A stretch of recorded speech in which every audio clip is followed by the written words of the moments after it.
Alright, YouTube, before we get into this video, y'all read the title, weight loss medications, weight loss medicines, injections, things like that. I do want to say this. I'm not going to say the names of these things for legal purposes only. This is for educational purposes only. And this is allegedly. No, this ain't allegedly. This is facts. Alright, so a lot of people are following the craze of weight loss. Y'all know me, all right? Let me explain who I am first. For the people who just met me, I lost 100 and something pounds. I am a natural lifter. I am a natural weight loss guy. Natural, no roids, no weight loss injections, no weight loss medicine, not even fat burners. All right. So, with all that out the way, I'm here to say, what does these things do? I'm not saying they don't work. Not saying they don't work. But what else works? It works better. Diet and exercise the right way. A lot of people don't believe that because they say they tried everything. No, you didn't try everything. I'm sorry. Most people, yes, some people have faster metabolism than some. Some people have better genetics than some people. Some people look at me and say, "Wow, you must have great genetics." Dude, I weigh 170 pounds. 168, 167 this morning, whatever. Right? So, I weigh between 167 and like 172 lately, this year. Alright? Now, my genetics, my metabolism allowed me to be 275 pounds years ago. So, I don't just have genetics that keeps fat off my body. What keeps fat off my body? The same thing that keeps fat off the people's body who are taking these injections, pills, and whatever else. Only thing I'm doing is doing it a way that I don't have the same side effects. That's the part people see that something works, and they don't even. And that goes for muscle building and strength building too. A lot of people see that roids and SARMs and stuff work. And what do? They hop on it because they know it works without even thinking about the side effects. Thinking that they can do it the safe way. You know what I'm saying? Thinking that they can beat the game some kind of way. No. It's kind of like if you ever watched Paid in Full and dude was working in the laundromat and he was selling stuff, and the dude that was selling stuff before him went to jail, and he was like, "What you know about the game that he didn't know?" Same thing that I'm telling you. What do you know about these things that the person who got on this stuff and messed their whole life up, what do you know about this that they don't know? I'm going to tell you, absolutely nothing. All right? Absolutely nothing. You don't know nothing that they don't know. What do these things do? How do they make you lose weight? A caloric deficit, same way dieting does. The only thing is, it suppresses your appetite, which makes you want to eat less. So you're still in a caloric deficit. It's just a more comfortable caloric deficit. I don't know how comfortable these things are because some of the side effects, it makes people want to do stuff to themselves. It makes people depressed. It makes people's organs mess up. Like, dog, it is not good. People don't even look into that. I seen such and such get on it, and they lost 50 pounds. I lost 30 pounds since October. I lost it before New Year's. From mid-October to New Year's Day, I lost 30 pounds. And the only reason I only lost 30 pounds is because I only had 30 pounds to lose. All right? So there's times where I purposely gain weight because I'm a weightlifter and I like to lift weights and I like to build muscle. I like to be a little bit bigger sometimes. Like right now I'm 167, whatever, 68. Okay, in a couple months I'm going to be like 185 on purpose. on purpose. I'm gonna eat slowly. I'm gonna slowly increase my calories. Okay, I'm gonna go from 167 to 170, from 170 to maybe 173. Stay there for a couple weeks. I'm gonna go to 175. Then I'm gonna go to 178 or to 180 to 185 within a half a year, I guess. I don't know, but that's what I'm saying. Those injections, only thing they're doing is getting you to a caloric deficit, where you can switch up your foods a little bit. You know what I'm saying? And you can eat volume eating and still get into that same caloric deficit just as comfortable. If you eat a volume meals, meaning you're eating more food, but you're eating lower calorie dense food. All right, like especially if you're eating something with vegetables. Vegetables are very low calorie and they're very nutritious. All right, that's one thing that these injections is gonna keep you away from, because you're gonna be so full and satisfied, you're not gonna want to eat. So your macronutrients, your micronutrients, protein is gonna go out the window, because you're not gonna be able to eat it, because you're gonna be full as soon as you take a bite. Protein is very satiating. All right, so you're eating protein, and you're not gonna want to eat anything else. So you're not eating fats. You're not getting your healthy. You're not getting your healthy amount of fats. You're not getting any carbs. Well, I don't want carbs anyway because that's bad. No, it's not. Energy. A lot of people get on this stuff and they lose muscle. They have no energy. They don't eat enough protein. They don't get enough vitamins and minerals. Yes, you can supplement things, but I'm just saying, like, you're just unnatural all the way around. And I'm not trying to discourage nobody, and at the end of the day, speak to your doctor and make your decision, all right? But this is just my take on it, all right? This is just my take on it. And like I said, I didn't name names to any of these things, right? Any of these drugs, right? That's what it is, too. Like, you know what I'm saying? So if somebody's very morbidly obese, you would tell them the same thing? Honestly, that's a good question. But like I said, speak to your doctor. I'm just saying what I feel on it. You know, my right to say. I'm saying what I say.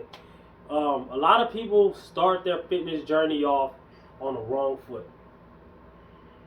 They try to cut it on and off like a light switch. New Year's come around, everybody try to get perfect. All right? And that's why people fail their diets in the first place. They fail their diets because they find out which foods they think is dirty. You know, people think that carbs are dirty. I heard of this one lady, she was talking about, oh, she's not going to eat potatoes. And people talk about they ain't going to eat rice because it's carbs, whatever. Potatoes will fill you up. Potatoes really, it's calories in, calories out, whether it's protein, fats, carbs, whatever. If your maintenance calories is, let's say your maintenance calories is 3,000 calories, right? A lot of people's maintenance calories are way higher than they think they are. And a lot of people should start their diet at a way higher calorie amount than they think they do. They start their calorie amount at a very low calorie amount, and then they start starving, and then they binge eat later. All right, so the average American probably eats about 5,000 calories a day. So a lot of people, they jump straight to under 2,000 calories a day. They're cutting their calories in half and then some. And then they binge later. That's why a lot of diets fail, all right? That plus people cut out all their favorite foods, all right? And then you get cravings. You get the main two things that make diets fail is cravings and hunger. You're only gonna let yourself be super hungry for so long, and you're only gonna be able to get away from your cravings for so long. If, let's say, potato chips was your trigger food, right? Let's say potato chips was the main thing that you cut out. Okay, you never eat a chip again? I don't think so. Oh, as soon as you eat a chip, you're gonna eat all the chips instead of eating them in moderation the way I do. You know what I'm saying? And no, I didn't do this overnight.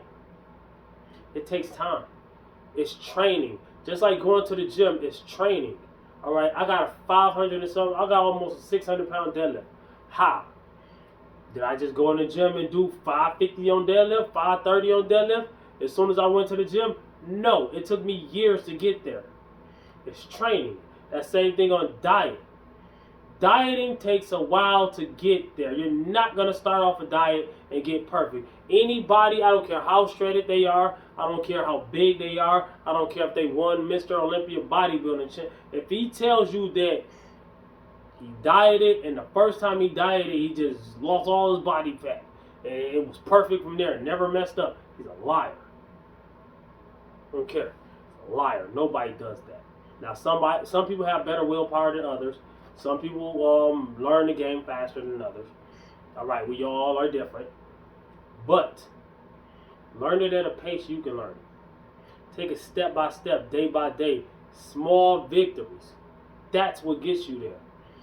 Okay, I used to be 275. If I woke up tomorrow at 275 and I wanted to get back down to 167, right? That's 100 and something pounds, right? It's a little over 100 pounds. Now I lost way more than that before because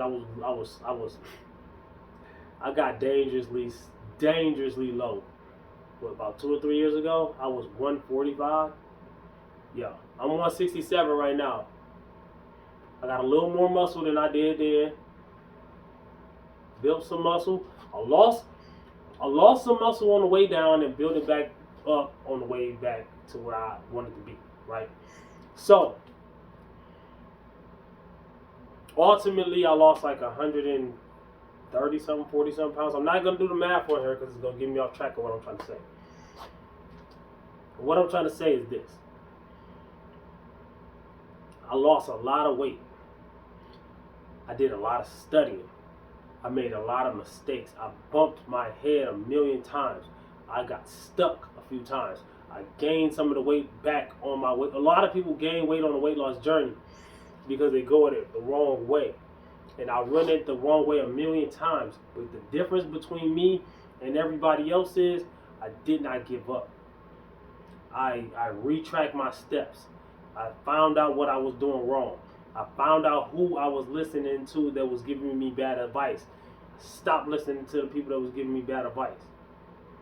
I don't care who they are. I'm saying this for me. I don't care if they was whoever my favorite person in the world is. It could be that. That could still be my favorite person in the world, but I'm not getting fitness advice from that person. That was bad advice. Right? This guy told me a long time ago, and this is how I got to 275. I'm not blaming him for that. I'm the one that ate myself to 275. I wanted to get muscular. And I started off probably at the weight I am now, but I wasn't as muscular because I wasn't really training. I was like a skinny fat. I was probably in my 160s. I don't exactly remember. But all I know was this guy, and he used to play football. So I believed him. I thought he knew about building muscle because he played football. I didn't know. So, I said something about, it was a Will Smith movie. I don't remember if it was Ali or was it Bad Boys 2. One of them. And I was like, man, Will Smith looked different. He don't even look like himself. That dude look like Will Smith. I'm talking, nah, bro, he don't look like the Fresh Prince. He's buff now. And dude was like, man, all he did was he got real fat and then he started working out and the fat turned into muscle. And a lot of guys really think that's how you still supposed to build muscle, right? So that's a whole nother video. We could talk about that later. You can ask me comments and questions in the comments, whatever. But I did that. I took that and I ran with it. Like maybe a year later after that. I thought about it. I was like, man, I'm gonna get muscular. So I stopped even moving. I went from playing basketball in the streets, walking around the whole city. I was very active. I always had a big appetite, so I was always eating, but I was always lean because I was always active. Calories in, calories out. I was putting calories in, but I was always getting calories out by walking, running, doing whatever. I wasn't lifting though, but I was doing everything else. So I wasn't fat. I was like a skinny fat. I had fat on me because I was eating more calories than I was burning, but I was burning just enough to keep me from being overweight. If that makes sense, right? That's one equation you gotta understand. I was burning enough calories, right? So it's either you're eating too much or you're not burning enough calories, or you gotta have that balance, right? So long story short, I went from whatever I was to like 200 something, like 205, give or take, in like the matter of months. Cause I stopped moving, I just started eating. I made sure I was eating like 6,000 calories a day, and I wasn't moving. I went from 205, I went to whatever to 205, and then I kept going. Because my plan was, okay, I went to Job Corps a little while later, and I was like, cause I was trying to get the Job Corps. And I was like, man, I know Job Corps, they have like a weight room and all that. So when I get to Job Corps, I'm going to start lifting. So I went to Job Corps a long time later. By the time I got to Job Corps, I was like 225, and I kept gaining weight. I ended up 275, bro.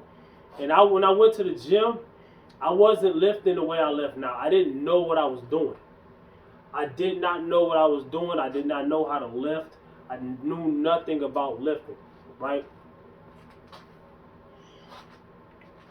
Only thing I trained was upper body, and I did not train my back. My back did not look like this. My back did not look like that. I didn't have abs. I was heavy. I was overweight. Only thing I was doing was bench pressing. I was 275, and I thought I was strong because I was benching over 2-something. I didn't know that I wasn't strong. Only thing I was benching was like, I was doing 225. I was doing 225 pounds, which is 50 pounds under my body weight at the time. And I was using a Smith machine, which I think the bar is less than 45 pounds. So I was doing less than 225. I thought I was doing 225. And it's assisting you because you don't have to stabilize it. It stabilizes already itself. And I think it has a system. You hear when they push you, shh, shh. It's assisted. It's very easy compared to the regular bench.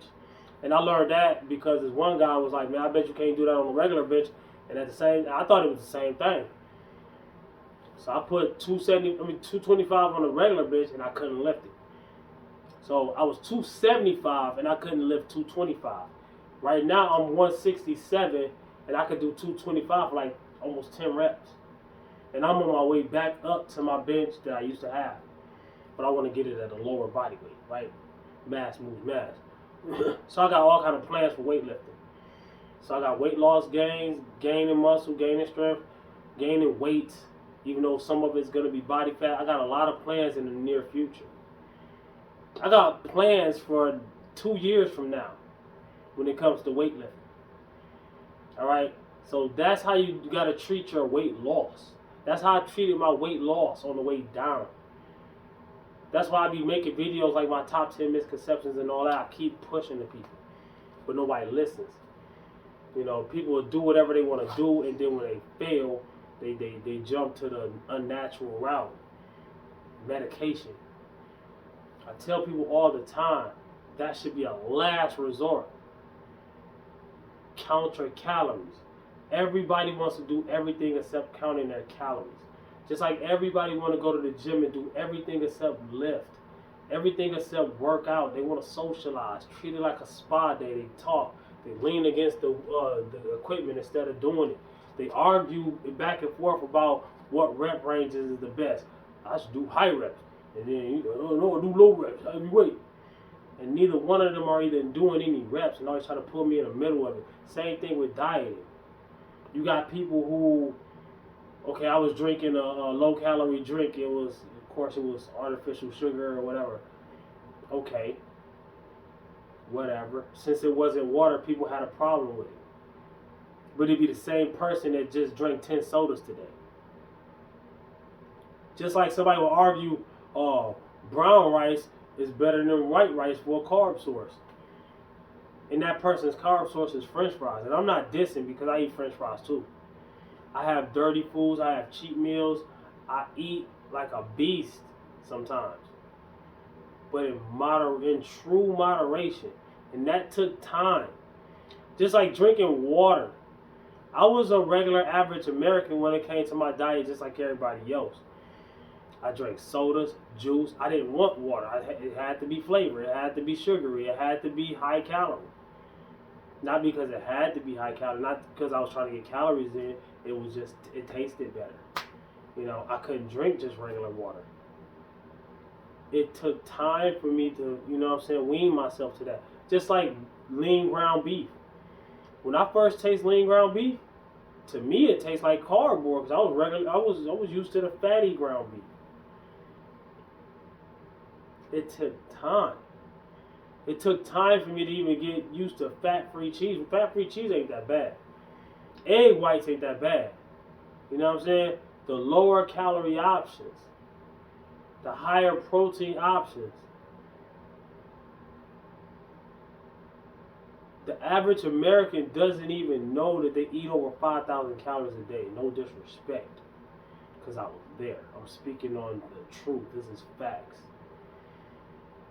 The average American probably eats 1,200 calories for breakfast, 1,200 calories for lunch, 1,200 calories or more for dinner and probably for lunch too. But out of two out of three meals, they probably eat 1,500 calories out of two of them and 12 on the other. Or maybe, let's say 1,000. Let's say you ate 1,500 calories dinner and lunch. That's 3,000 calories. Also got to count breakfast. Let's say you had 1,000 for breakfast. That's 4,000, right? So where did you get this 5,000 number from? Snacks, drinks, everything counts. A lot of people don't account for everything, and then some people will say, if I don't count it, then it doesn't count. This is why people think counting calories doesn't work. And they think they're in a deficit, but they're not actually in one, and then they say being in a deficit doesn't work. They don't count everything. And it's not that hard of a chore once you get used to it. It sounds like it's just too much to be doing. I do a quick count. I've been counting calories for years. I'm so good at it. I do it in my sleep. It's easy, right? Sometimes I give myself a break from it. I don't even count calories sometimes. Today I didn't count calories. Tomorrow I'm not going to count calories. I'm going to just stay in my groove. But saying things don't count because you didn't count them, that's like saying you got the gas pump, you got your car, and you're putting gas in your car, but you ain't looking at it. So since you didn't look at how much gas was going in the car, there's no gas in that car now. Food is fuel. So once you done put food in your body and you didn't burn it, you cannot destroy energy, right? So what happens to the gas that's in your car when you drive a long time? The gas is gone. You destroyed it, right? No, you didn't. It went into the atmosphere. Same thing with your calories. Whatever is it, but your body. Okay, let's say you put gas in your car, but you don't use that gas. You close it up. If you leave your gas tank open, it's going to evaporate. It's going to go into the air, right? Your gas will empty if your gas tank is open, right? But if you just leave your gas in there, the gas is stored in the tank. Your body is like a gas tank for fuel. Food is fuel, right? So any food, any calories that's not burned is going to get stored. It's what? Adipose tissue. What is adipose tissue? Body fat. So you have to burn it, right? But easier than burning it is not putting it in there in the first place. So let's go back to that number. Let's say your maintenance calories is 2,500. Just don't eat more than 2,500 calories a day and then work out. You're going to create a slight deficit. And 2,500 calories, if done right, you can get a lot of food in with 2,500 calories and be satiated and full and feel like you're not even on a diet. And if you want your diet to be a little bit more aggressive, eat less than 2,500 calories. Eat 2,200 calories. Eat 2,000 calories. You know what I'm saying? When I was on my diet, I burned way more calories than the average American. I bust my butt. Everything I do, I bust my butt. And when I go to the gym, I go hard. At the very end of my diet to get shredded, I was eating like 1,600 calories a day. On average, I was probably eating like 1,800 because I had my cheat days, whatever. But a weekly average, daily average, probably 1,700, 1,800 calories a day. Well less than the average American.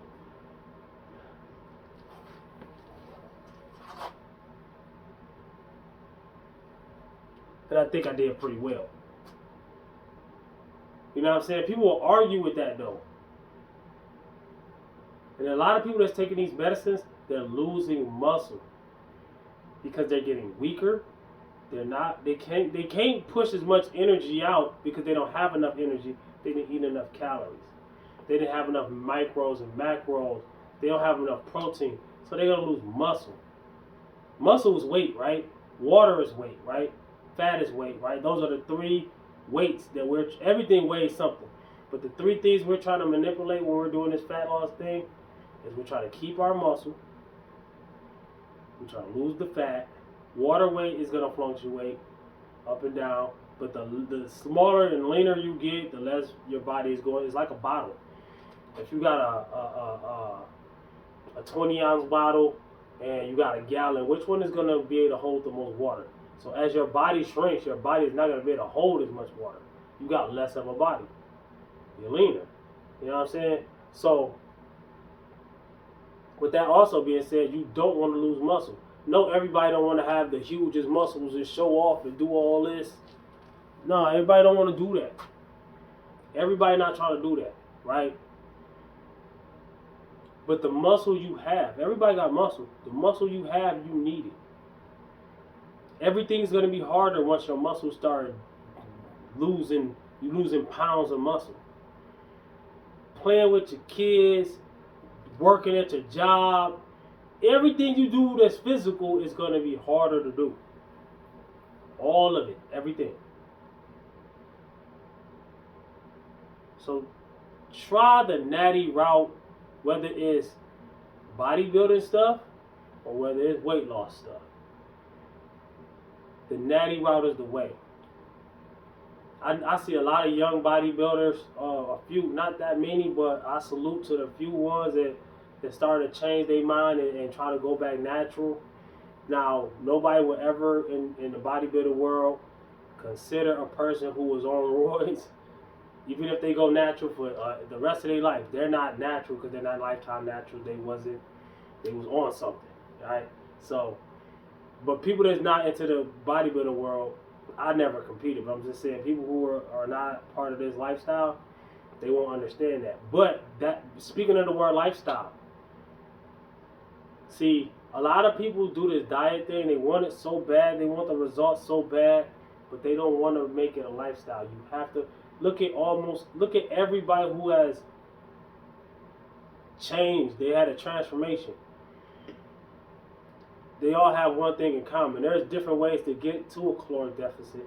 There's different ways to lose weight. A lot of people even say, oh, I don't have to count calories because such and such didn't count calories and they lost weight. Yeah, but I guarantee you they ate in a caloric deficit. They changed the way they was eating and look at the way they was eating before they lost weight and look at the way they was eating when they lost weight. Those calories over there were way higher, regardless if they counted them or not, like I said with the gas thing, right? But there's different ways to it. Some people fast so they have a smaller eating window. Some people do all kinds of stuff, right? I ain't gonna name all the stuff. We'll be talking for days if I start naming different diets, all right? Me, I personally just find your maintenance calories, eat slightly below, eat enough protein, eat enough vitamins, eat enough vegetables and fruit, fiber. You know what I'm saying? It'll fall in this place. Now, you don't have to be perfect with any of that stuff, in my opinion. Now, that's where it get complicated. When you start counting macros. That's when I feel like people think I'm over counting when I'm just counting protein and I'm loosely counting my protein. I'm kind of tightly counting my calories, depending on what stage I'm in. If I'm maintaining, if I'm gaining, or if I'm losing weight. You see what I'm saying? And I would tighten up on my calorie counting the more serious I have to get to lose the weight. I want to see my abs. I want to get single digit body fat percentage yet. You know what I'm saying? But just to maintain it and stay in distance, striking distance I call it, I don't have to be that strict. You know what I'm saying? And also I could just burn the calories off. You know what I'm saying? I'm very good at my walk and talk cardios. I'm very good at working out in the gym for as long as I feel like I need to. I go overboard in most people book, whatever. I train hard. Alright, but it's a lifestyle. You know what I'm saying? People that don't live the lifestyle cannot tell me that I'm overtraining, training too hard, or doing it. Dog, I'm getting results. Almost everybody that disagrees with the ways I be doing things be people that don't get no results. No disrespect. But those be the same people that want results and then fall for the okie doke when it comes to these. They're making billions of dollars off people, man. Whether you pay it or not, you got Medicaid. They're getting paid regardless. They ain't doing it for free. You know what I'm saying? But that's all I gotta say, man. You know, it's up to you to do what you wanna do. It's just my opinion. I'm not your doctor. You know what I'm saying? I'm just some guy who live this lifestyle. I ain't just some guy. I'm a guy who lives this lifestyle. I'm a guy who lifts heavy, got a lot of muscle naturally, don't got a lot of body fat on him, used to have a lot of body fat on him, got rid of it naturally. I'm repping Time Fitness. But this is just telling you what I feel about this stuff. These videos right here, those are the videos that teach you how I did it. Top 10 misconceptions about weight loss and what to do after a cheat day. That's very important. What to do after a cheat day is very important. Top 10 misconceptions has that in there, so that's your best bet. I don't know what side it's going to be on. But what I'm saying is, what to do after a cheat day is very important because you're going to cheat. We're going to cheat. There might be 5% of people in the whole world, probably less than that can go their whole life without dirty food. The other 99.999% of us, we just gotta prepare. You know, because a cheat day could turn into a cheat week, could turn into a cheat month, cheat year, then all of a sudden you gotta start all over. And that usually happens to the people who think that they can't have a cheat day. Comment, like, subscribe, share, holler back at your boy. Click one of these videos. Peace.